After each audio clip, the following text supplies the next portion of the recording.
in designing the program, I decided that I should go after Steve Caliper because I figured that if I didn't, there wouldn't be anyone around to thank him. His wife Suzanne, and his family, his partner Byron Brisby, his wife Dina, and family. The land, the building would not have been possible without their generosity.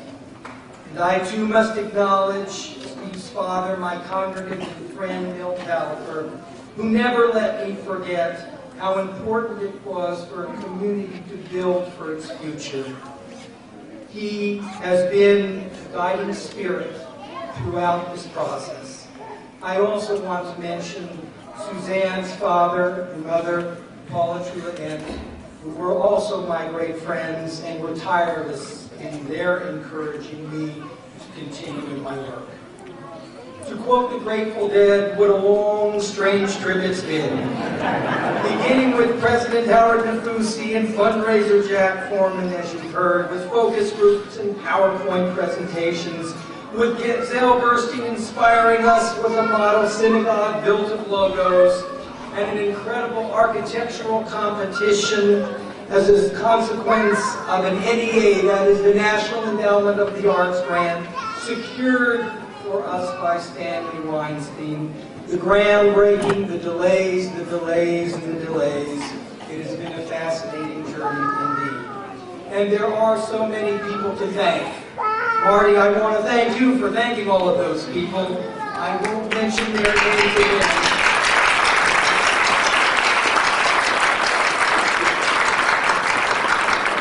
But I urge you to read through the beautiful program, which I should say incidentally was designed by my wife, to see the incredible contributions that people have made. And I shall also acknowledge the army of volunteers, literally the army of volunteers that we had to pack us up and move. Every time I came by the old building or the new building, there were people coming in, driving into the parking lot. Can I help? Can I carry a box? Can I do this? Can I do that? Everyone lended a hand. Much of the carpentry work was done by Amish carpenters. This has truly been a community effort, as it should be. I also want to give a thanks to Mike Wolf for being such a wonderful president.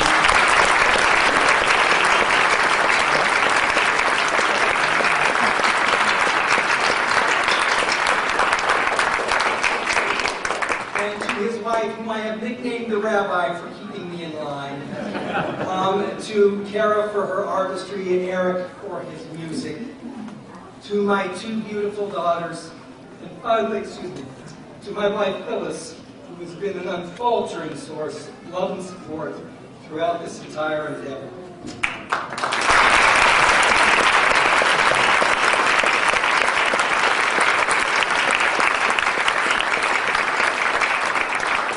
I have just a couple of comments to make. You have heard certainly enough speech making.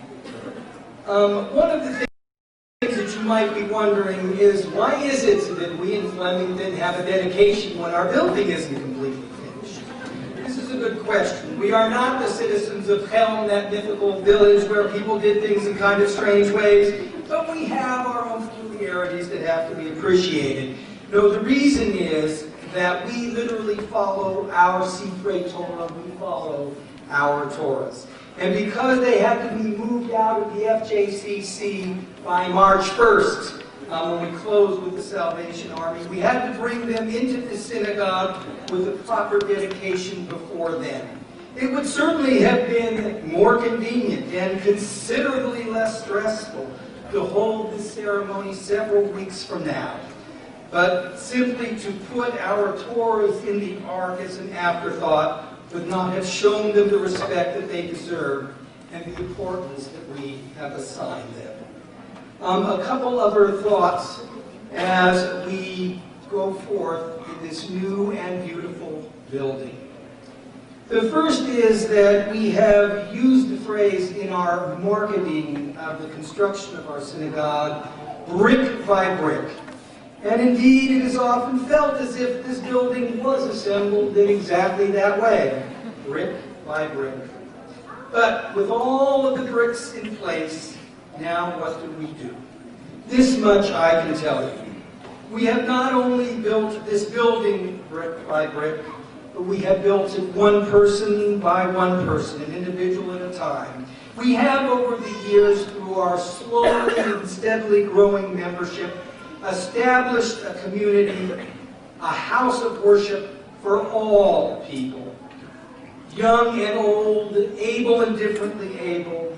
We welcome anyone and everyone of all different faiths into our doors. And I hope that that will not change. This building, if we pass all inspections, should be made to last for more than a century.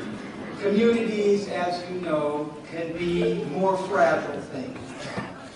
Now more than ever, we must remain focused on our mission to cultivate and to nurture our wonderful community, to go through, as I like to put it, the drama of life from birth to death, recognizing, as we recognize the importance of each brick, the importance of everyone, all of us who are made B'Tselem Elohim in the image of God.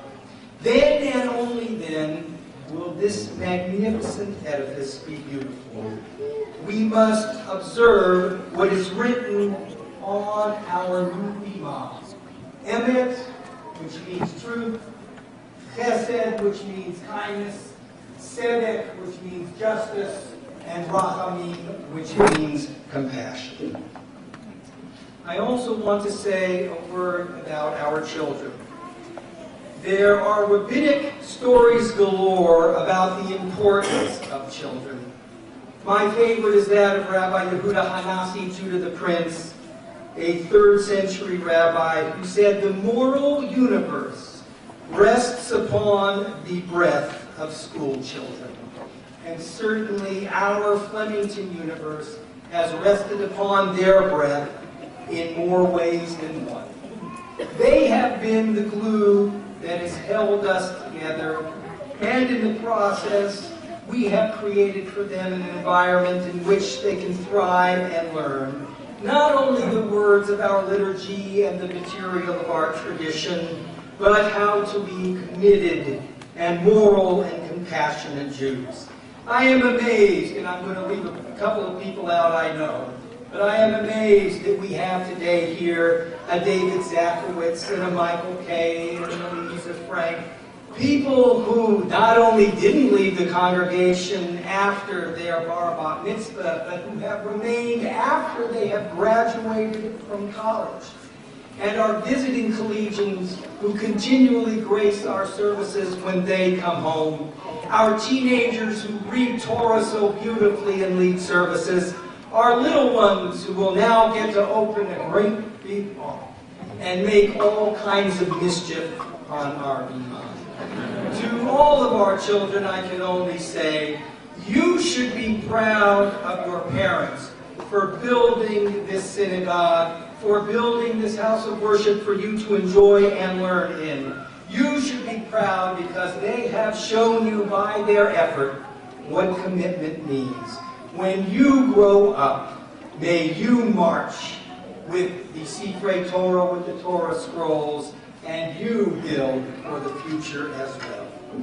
Finally, on Yom Kippur, I spoke of the emotional geography of the synagogue. We all had our place in the old shul. We all have a wealth of memories and experiences. I think I speak for many when I say that I will miss that special geography, and I will miss the comfort and security of our old building. Now it will be our task to create a new geography, to find our places literally and figuratively here, and begin to forge the connections, to create the special times, to make the memories that made our old shul so dear. We must weave ourselves now into the tapestry of this building.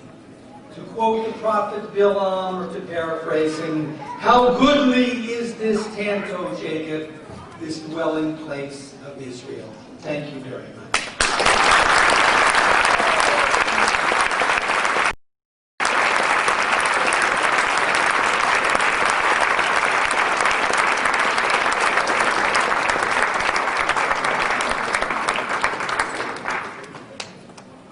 even as we move into our future in such a dramatic way, we cannot and we must not forget our past.